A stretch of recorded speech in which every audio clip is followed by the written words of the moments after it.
But আমার যদি মৃত্যু হয়ে থাকে আমি এখনো এখানে কিসের জন্য? আমার জন্য কি বাকি পড়ে আছে এই সময়? কেন করলা এটা তুমি?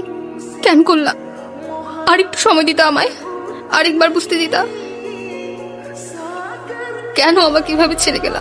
আমি কি করবো এখন? আমি আগেই বলছিলাম, তখন তো শুনলা না, এখন আফসোস করতেছো। আমি ঠিকই জানতাম তুমি কাঁদবা, কিন্তু তখন বুঝলা না। প্রথম প্রথম সবকিছু কত সুন্দর থাকে তাই না?